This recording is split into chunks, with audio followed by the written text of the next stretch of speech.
I'd like to welcome everybody to the Lakeville Library's Banned Book Week.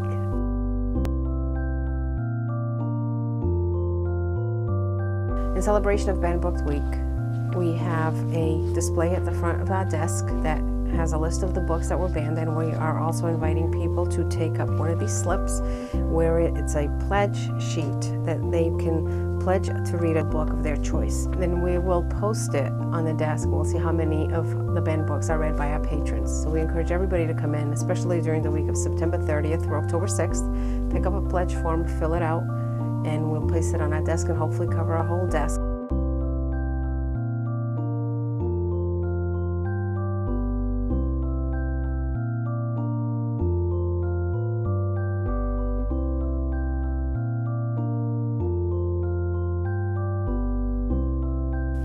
The American Library Association, Office of Intellectual Freedom, promotes awareness of challenges to library materials and celebrates the freedom of speech during Banned Book Week. The event is observed during the last week of September of each year. Banned Book Week 2012 will occur between September 30th and October 6th. It's the 30th anniversary of this event. A challenge is an attempt to remove or restrict materials based upon objections of a person or group. A banning is the removal of those materials. Challenges do not simply involve a person expressing a point of view, rather they are an attempt to remove material from the curriculum or library, thereby restricting the access of others. As such, they are a threat to freedom of speech and choice.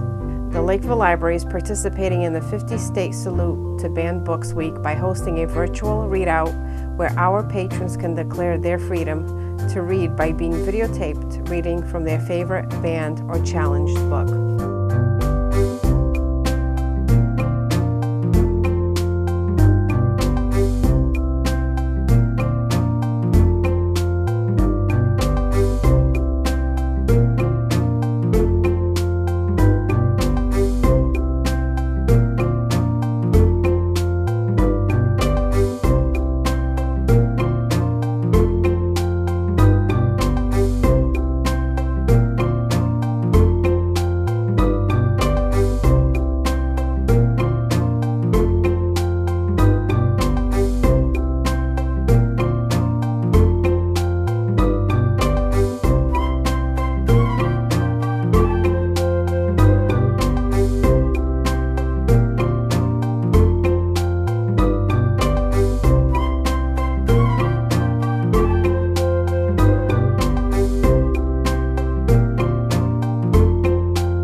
I'm going to be reading a passage from Catcher in the Rye by J.D. Salinger, and the reason I chose to read this book is because it's written in the voice of a teenage boy. And as the mother of two teenage boys, and hearing this form of language or speech pattern or the way they think makes the tone and voice of how this book was written very accurate.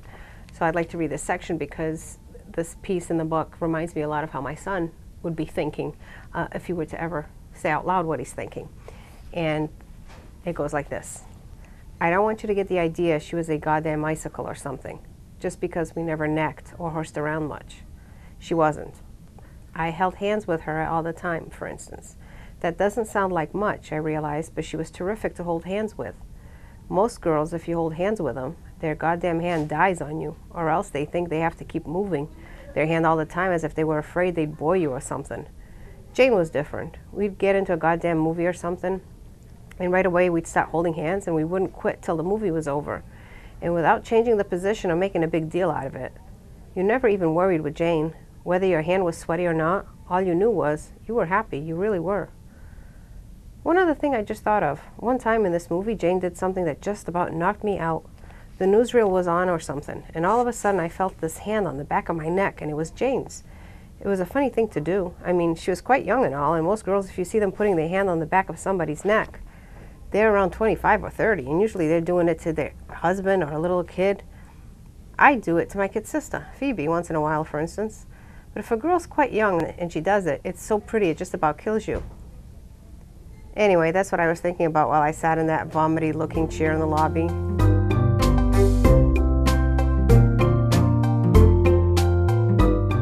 I chose The Chocolate War by Robert Cormier because it is a classic in young adult literature, and I am in charge of doing all the book selection for the young adult room, so I thought what better way than choose one of the classics. So I'm going to read you just a little bit from chapter 1 out of The Chocolate War. They murdered him. As he turned to take the ball, a dam burst against the side of his head, and a hand grenade shattered his stomach. Engulfed by nausea, he pitched toward the grass. His mouth encountered gravel, and he spat frantically, afraid that some of his teeth had been knocked out. Rising to his feet, he saw the field through drifting gauze, but held on until everything settled into place. Like a lens focusing, making the world sharp again, with edges. The second play called for a pass. Fading back, he picked up a decent block and cocked his arm, searching for a receiver. Maybe the tall kid they called the goober.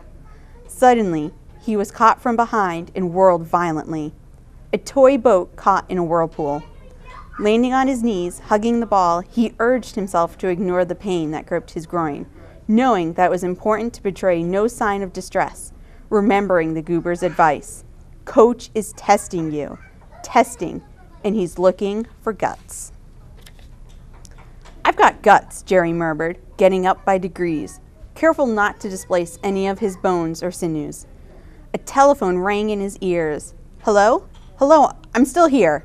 When he moved his lips, he tasted the acid of dirt and grass and gravel. He was aware of the other players around him, helmeted and grotesque, creatures from an unknown world. He had never felt so lonely in his life, abandoned, defenseless.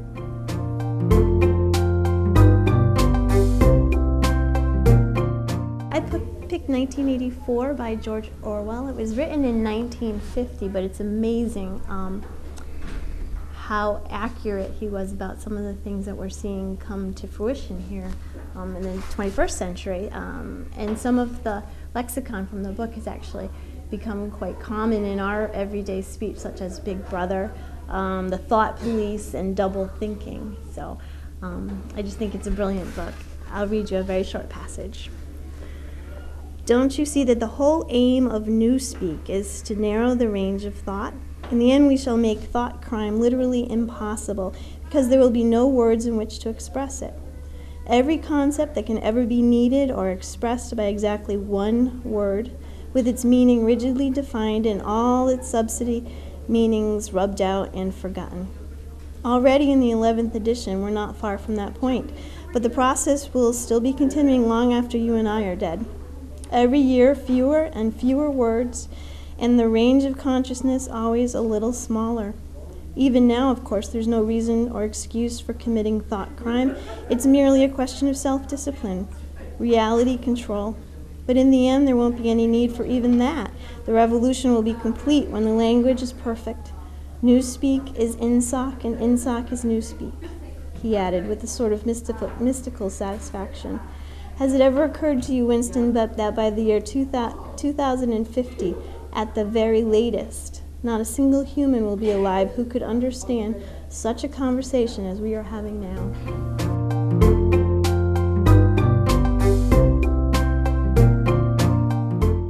Right, I chose a separate piece by John Knowles. It was published in 1959, and it takes place at a private boys' boarding school in New Hampshire. I was thinking about you and the accident. There's loyalty for you, to think about me when you were on a vacation. I was thinking about you because I was thinking about you and the accident, because I caused it. Finney looked steadily at me, his face very handsome and expressionless. What do you mean you caused it? His voice was as steady as his eyes. My own voice sounded quiet and foreign. I jounced the limb. I caused it. One more sentence. I deliberately jounced the limb so you would fall off. He looked older than I had ever seen him. Of course you didn't. Yes, I did. I did. Of course you didn't do it, you damn fool. Sit down, you damn fool. Of course I did. I'm going to hit you if you don't sit down. Hit me, I looked at him. Hit me, you can't even get up. You can't even come near me. I'll kill you if you don't shut up. You see, kill me, now you know what it is. I did it because I felt like that. Now you know yourself. I don't know anything. Go away, I'm tired and you make me sick. Go away. He held his forehead wearily, in an unlikely way. It struck me then that I was injuring him again. It occurred to me that this could be an even deeper injury than what I had done before. I would have to back out of it. I would have to disown it. Could it be that he might even be right? Had I really and definitely and knowingly done it to him after all? I couldn't remember. I couldn't think. However it was worse for him to know it. I had to take it back.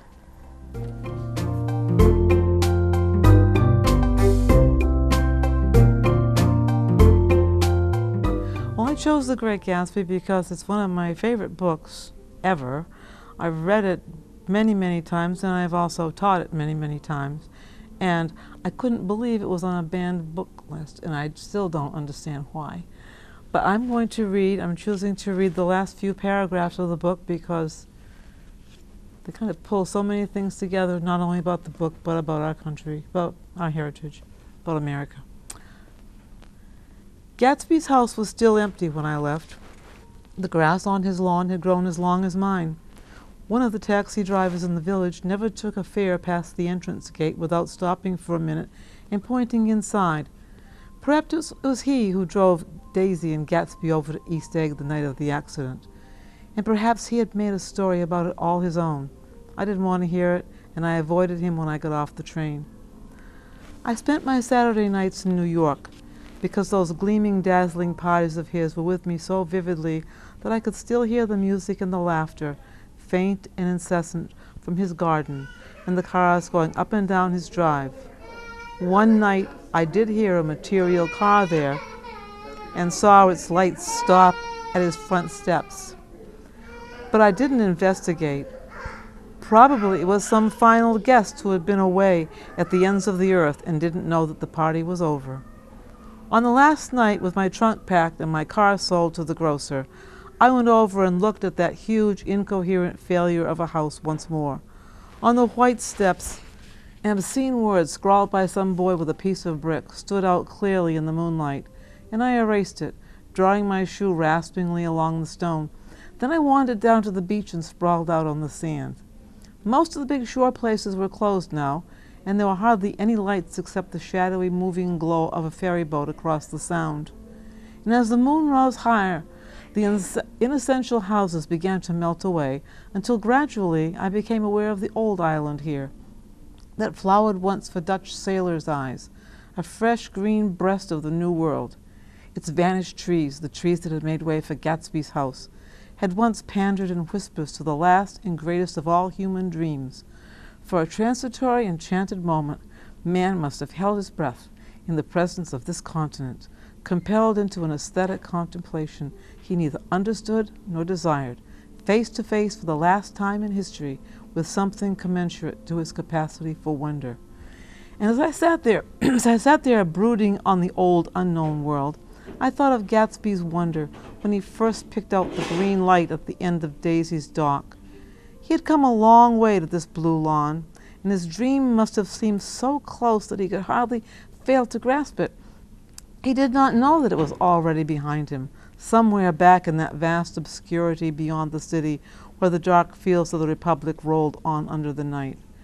Gatsby believed in the green light, the august future that year by year recedes before us. It eluded us then, and that's no matter. Tomorrow we will run faster, stretch out our arms farther, and one fine morning... So we beat on, boats against the current, borne back ceaselessly into the past.